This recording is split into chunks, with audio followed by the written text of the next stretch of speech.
لو سمحت يا حاج غير لي الحاجة الساعة دي. عشان ايه اغيرها لك؟ عشان مش ساعة. انت مقتنع باللي انت بتقوله ده؟ حاسس انك شخص عاقل؟ ايه الاوفر ده؟ ايه يا عم مالك؟ بقول لك غير لي الحاجة الساعة دي. كمل الجملة بقى. عشان مش ساعة. يا عيني على المنطق لما تهرسوا البهايم. بهايم مين يا عم؟ انت ما تحترم سنك. ما تتحميش قوي كده، مش انت لوحدك اللي بهيم، العالم ده كله بقى مليان بهايم. برضه بتغلط؟ عايزني اعمل لك ايه وانت جاي تقول لي الحاجة الساعة مش ساعة؟ تغيرها لي طبعا. لا اغير لك مفاهيمك الاول. انت قلت عليها حاجة ساعة وده اعتراف ضمني انها ساعة. انا قلت كده عشان ده اسمها. لا ده خطأ شائع، هي اسمها سبيروس باتس. ساقعة بقى سخنة بالنعناع هتفضل سبيروس باتس، ده شيء مش هيتغير. لا اسبيرو دي ماركتها، لكن المسمى حاجة ساقعة. هو ده الخلط اللي جايب البشرية كلها ورا. شد لك كرسي وترزع هنا عشان افهمك. انت فاضي وانا ورايا شغل. بقول لك اترزع، مفيش شغل. هتروح الشغل بغباوتك دي تعمل لهم ايه؟ والله ما طولك يا روح وادي قاعدة. بص يا حبيبي، في فرق بين الاسم والصفة. الفرق ده لو داب الدنيا هتسيح. مش فاهم. يعني انت اسمك ايه؟ عتريس بن فارس. عتريس بن فارس؟ ما دخلتش عليا راكب حصان يعني. عشان ده اسمي. حلو قوي، يبقى ما ينفعش استخدم الاسم في التعبير عن الصفة. طب ما ده اللي بينطبق على الحاجة الساعة. لا دي صفة مشروطة تنتفي بانتفاء الشرط. هي أصلا اسمها مياه غازية. وبعدين بقى نشوف. لو المياه الغازية دي ساعة نقول عليها حاجة ساعة، لو مش ساعة نقول عليها مش ساعة. دي الصفة. أول مرة أخد بالي من الحكاية دي حقيقي. ما تقلقش، العالم كله غرقان في التناقضات. عمرك جالك إنذار من المحكمة؟ لا الحقيقة. لو جالك إنذار من المحكمة هتلاقي أول سطر فيه بيقول السيد فلان الفلاني. أيوة. يعني بيجرجروك من قفاك ويرموك في السجن ويقولوا عليك السيد. شفت الاحترام؟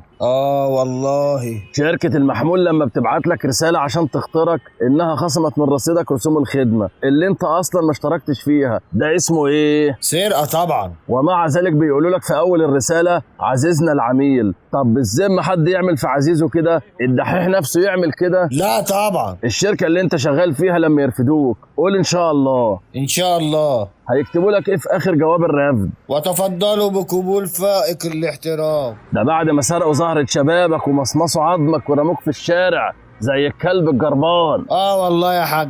علبة السجاير مكتوب عليها ايه؟ احترس من التدخين يدمر الصحة ويسبب الوفاة. تفتكر الشركة اللي بتبيع لك السجاير عايزاك فعلا تبطل تدخين؟ صح. وبرضه النادي الاهلي في الزمالك، حبيت افكرك بالحكاية دي. وام كلثوم ما عندهاش ابن اسمه كلثوم، وقهوة الفيشاوي مش بتاعت فاروق الفيشاوي، والباتيه بالجبنة ما فيهوش جبنة. كلامك كله حكم والله يا حاج. ولا انا حاج. عايز حاجة تاني؟ انا ما حجتش. اقول لك على الكبيرة بقى، انا اجنوستيك اصلا.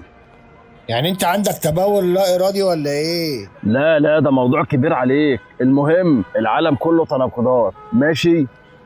يعني ايه انا مين؟ كل حاجة في الكون تخضع لقانون النسبية بتاع اينشتاين، تعرفه؟ اسمع عنه الراجل ابو شعر منكوش ده. اينشتاين ده لخص النسبية بتاعته في مثال واحد. حط ايدك فوق شمعة مولعة لمدة دقيقة هتمر عليك كأنها سنة، واقعد مع حبيبتك 10 ساعات هيخلصوا كأنهم 5 دقايق.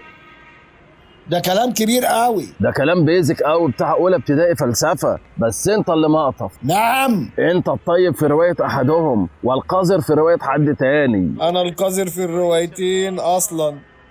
والله العظيم انت كلامك كله حكم. حتى كلام اللي انت مبهور بيه ده كلام عادي جدا بالنسبة لحمار زيك. انا بقول درر. الله يسامحك يا حاج. ما قلنا انا مش حاج، ودي مش حاجة ساعة بقى، افهم. خلاص انا اخدها من وشك السمح ده، وهاتلي معاه بقى واحد ايس كريم.